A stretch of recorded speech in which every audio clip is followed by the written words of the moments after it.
Hi Queens, it's Sam here. I hope that you're doing amazing. I'm pumped. I just finished actually an interview with Jays on the French channel, and I was like, let me record this video for you guys because I've had that in my mind for a little while, and I was just, this is a perfect opportunity. I already have some makeup on. Let's do this. And today I want to talk about our relationship with money. And to be quite honest, since I've started coaching Black women so they can actually build wealth, invest to be able to secure a financial future, I realized that as we were going through the coaching, there are things that honestly we started talking about that had nothing to do with the money. And mainly it was their mindset, their behaviors, how they see money, how they manage money, but not so much the math aspect, but more the mindset aspect, if you get what I mean. And so that really helped me to actually, I guess, like do the same test on myself and question myself and be like, but how about you, woman, right? How about you? What is your relationship with money? Of course, there are things that I've done quite well in my life. There are things that I'm still working on, but I've never really stopped to think about what is my relationship with money. And so I did that little exercise in my mind, through the days, the month. And I want to share one thing that I've uncovered about myself. And I'll tell you why I actually think that I have that specific relationship with money. I think there are like more more than that, but at least one thing that I know is I do have money anxiety. And so you'll be like, oh my God, you're a money coach and you have money anxiety. Yes, I'm a human too. So before being a coach, I'm also a human. And at the end of the day, the awareness of things is the most important. And the reason why I said that I actually have money anxiety, I think, growing up in an environment where I've seen Black women literally, staying in a relationship because they didn't have the money to actually, live their own life. They didn't want to have to go back to their family house because that was a bit of a dishonor. You get divorced and then you have to go back to your parents' house. Nobody wants that. So you stay in a relationship with someone that you don't love anymore, but that's the person that actually is providing for you, right? So and I know things have changed, but I'm talking about my own experience and what I went through and why I have this particular relationship with money, which is the anxiety, right? So growing up, being a girl, a young girl in that environment, I've always told myself, no matter what, I need to make sure that I have my money, my own money right, my own money correct. I need to be solid on my 2 feet, being able to provide for my basic necessities. And then, whenever I find the right person for me, they will just come and complete me, not so much make me in terms of person. And so that has really, kind of like prompted me to be very good at managing my money, being a good steward of my money. I've become a good saver from an early age, even from the meager allowance that our parents will give us. I'll always manage to save. And at the time, I was saving like 50, 60%. And I'll take the money and I'll put it in my bank account at the end of the year and all that because I didn't even have a goal, but I just knew that I needed to have some sort of like money cushion for myself. So that's, one thing that has made me really have a bit of anxiety with money. The second thing is essentially when I actually started working at the bank, right? So I got like a bank job, but that was not, anything really like, flashy. It wasn't a call center. I was taking inbound calls, helping people with their various financial matters. And I will, of course, I had to access their bank account to be able to help them.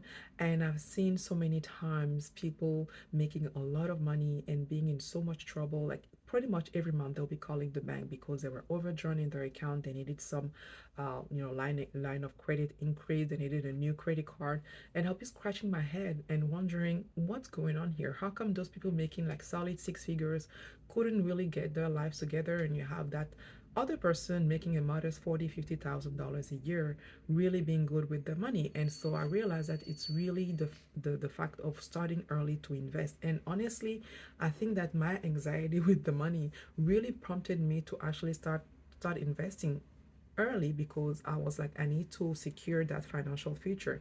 I need to make sure that later I will have enough money for myself, for my old age.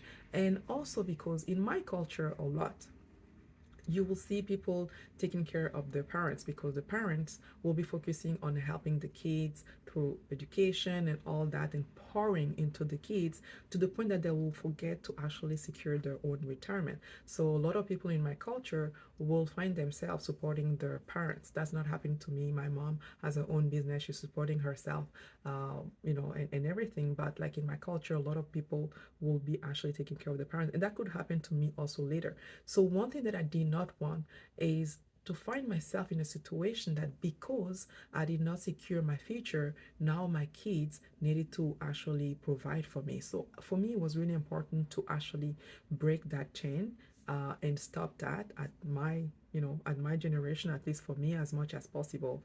And so that also, that anxiety of finding myself at an old age with no money and having to rely on my kids to provide for me really, really helped me to be a good steward of my money. So I know when I started the video, you could have said that, anxiety, oh my God.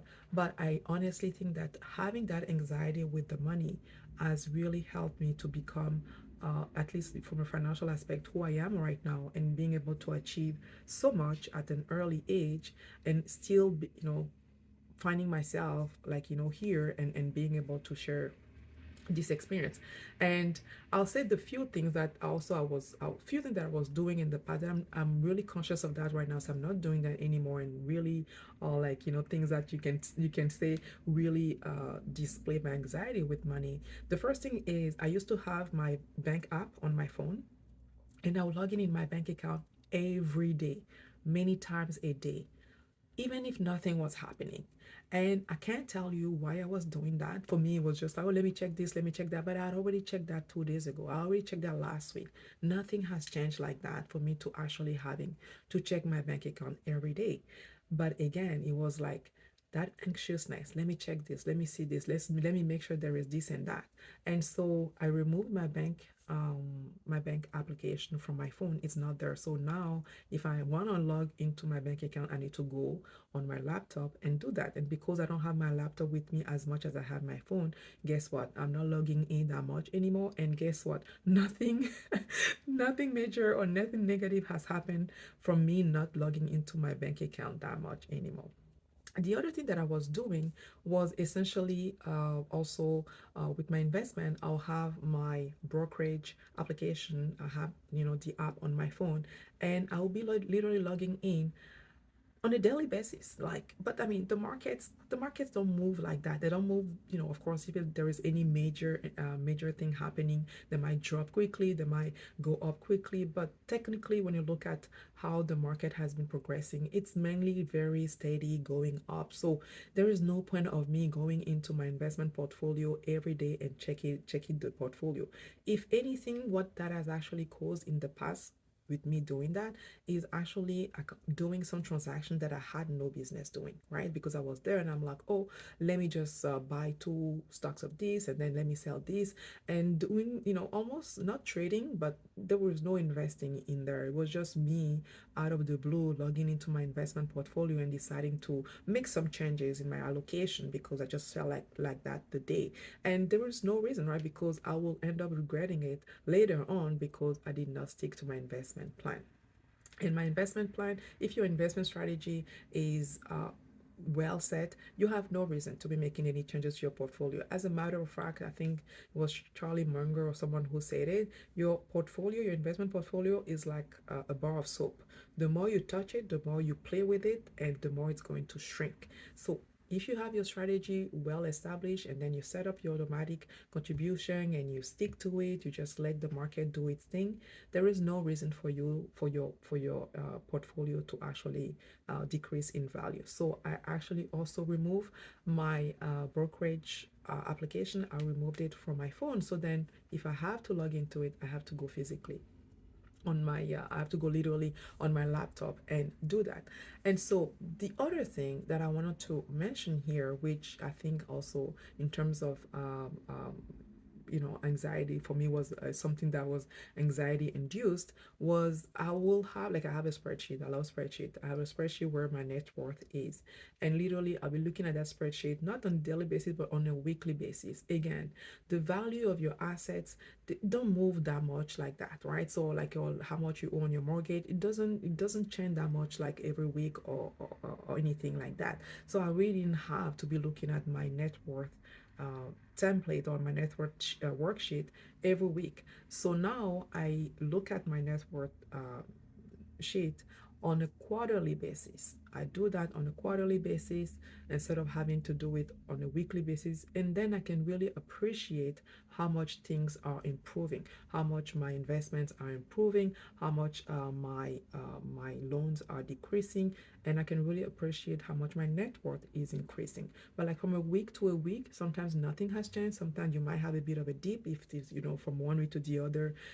Essentially, I don't know, like you haven't your investment went down, and then you haven't paid that much to your loan, then maybe your net worth will actually go down a little bit, and that could be something that you'll be depressed about when really 2 or 3 weeks after, a month after, things have increased, right? So you can't, when it comes to net worth, you can't really appreciate how things are going on a daily or not even weekly. I will even say on a monthly basis. So for me, I look at it on a quarterly basis, and some will even tell you that on a quarterly basis, it's even also a bit too much, because some people they look at it once a year or twice a year. The thing is, all of that for me, I know was anxiety induced, because I was like, let me look at my money, let me make sure things are on track and all that. When really I already have systems in place, and once you have those systems, you just need to leave them alone, and you don't touch them, you don't try to disrupt anything, you just let the market do its own thing. And so that's where I'm at right now. And it's funny that I'm talking about anxiety induced money related task, because that's one thing that definitely we'll be talking about at the Wealthy Black Women Summit, which is happening on November 16, guys. It's coming up. So Asia Evans, she's a financial therapist, and she will come to talk to us about how to be empowered as Black women with our money, and she'll be touching on all of those different I'll say emotions that we have with money, right? So anxiety, guilt, shame, uh, wanting to please people, all of those things that are we have that we need to do work with, right? So we can actually get to the point where we are just focusing on the math at that point. So we need to get over the mindset aspect, really worked on the mindset if our mindset is not really healthy, I'll say. So then we can really get to the money part, which is just math. Essentially, it's just math, but we need to let the mathing. So that's pretty much it. I'll put the link to the Wealthy Black Women Summit in the description below, so you guys can grab your pass if you don't have it yet. But I'm actually curious now for you to tell me, now that I've come clean with at least one emotion that I've had.